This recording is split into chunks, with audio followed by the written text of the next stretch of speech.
Hello, everyone. My name is Amy Cadigan, MAAWG Executive Director.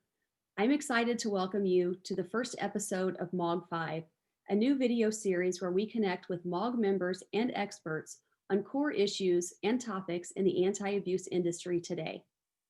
Our first guest is Shannon Donohue, Vice President, Global Connectivity at Easy Texting. Welcome, Shannon. Thank you for having me here today, Amy. Today, we'll dive into a messaging vetting methodology developed by Shannon's team called Intent, Content, and Consent, and discuss what it means for our industry. Before we dive in, could you tell us a little about your background and current role at Easy Texting? Certainly, I'd be happy to. I've been with Easy Texting now for nearly 10 years. In my tenure, I've had a number of roles, but right now I currently sit as our Vice President of Global Connectivity.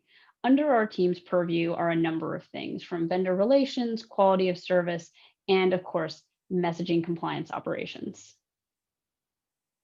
Shannon, could you give us a high-level overview of this methodology? I'd be happy to. So, we developed this methodology of intent, content, and consent under the idea that the earlier you can detect that someone is engaging with your platform in a risky way, the better your chances are of preventing malicious activity and predatory messages from entering the messaging ecosystem. So, what we do is we gather digital biometrics as users are engaging with our online platform. This might be IP address or the phone number that they sign up from.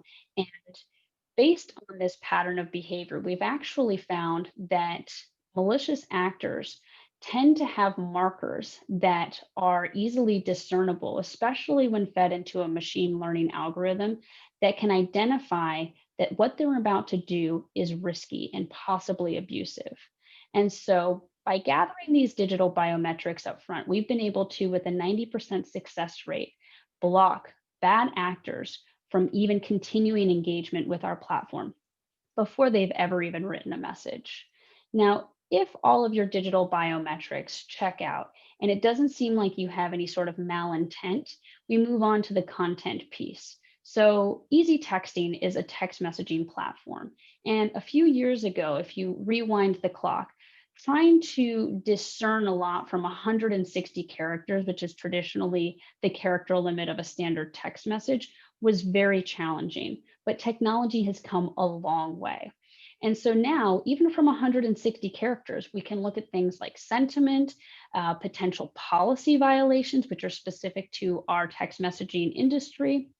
And of course, we can detect if someone is trying to send fraudulent, abusive, or phishing messages. And so by looking at the content on its way out the door, we can see if this again is going to pose a risk to the recipients. And in this way, if you can see if someone's intention is negative or their content is potentially negative, you have prevented that message, that predatory message, from making it to its recipients. But we don't stop there. If you pass the sniff test and everything looks good as you're leaving the door, your message is actually being sent, we continue to gather biometrics about the engagement with your messages. If you tend to have a negative engagement marker, such as a high bounce rate, high spam reports, or high opt-outs, we use that as a coaching opportunity, either to potentially tell someone that their list may have aged out. There may be some list hygiene, some message hygiene requirements, or in some cases, we have to ban a user altogether. And so the high level of this methodology is that earlier in the engagement lifecycle that you can detect somebody is going to be sending risky or possibly abusive messages, the better chance you have of preventing that abusive message from even making it to the recipient.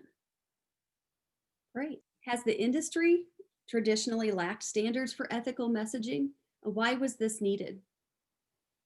I would say that the MAAWG community actually exists to create these ethical standards for messaging because getting all of these different verticals together between email senders, text messaging senders, domain registration, we can share what we've seen in the landscape of potential abuse and what is constituting as risky behavior and learn from each other. And so, although there are kind of standards across different verticals, it's best to not learn in a silo, to share these lessons and come up with a collaborative, holistic view of how to treat and identify abuse. But the bad actors are always looking for ways to circumvent the best efforts of professionals like us in the MAAWG community. And so, for that reason, it's very necessary for us to adopt cutting edge technology, such as machine learning, to combat very complex problems, such as abuse. What would your message to the MOG community be about these materials? What should members take away from intent, content, consent? And do you anticipate this becoming widely adopted across the industry? I hope that this holistic view of looking at engagement with platforms can be widely adopted across all industries and specifically within the organizations that contribute to the MAAWG community. My message would be that people tend to try to circumvent our best efforts in similar ways, regardless of if you are a text messaging platform like easy texting or an email sending platform. And so I do think that the MAAWG community can stand to learn a lot about leveraging the most cutting edge technologies to detect and disrupt the abuse of our various messaging platforms, because these messaging platforms have the ability to send so many messages so fast. It becomes critical to learn and adapt as the bad actors are learning to adapt and circumvent our best efforts. Where can the audience go to learn more about this methodology? We actually took a lot of the digital biometrics that we have fed into the machine learning model from a vetting best common practices guide that the MAAWG Center Committee has put together. And so a lot of the upfront vetting procedures that may have been done manually in the past can actually be fed into a machine learning model and can spit out commonalities that will tell you whether that engagement could potentially lead to risk or abuse. And so I would highly recommend anybody who's interested in learning what digital biometrics they can use to vet upfront to view the sender's vetting best common practices guide, which we'll link to below, and we'll also link to in an accompanying blog article to this video.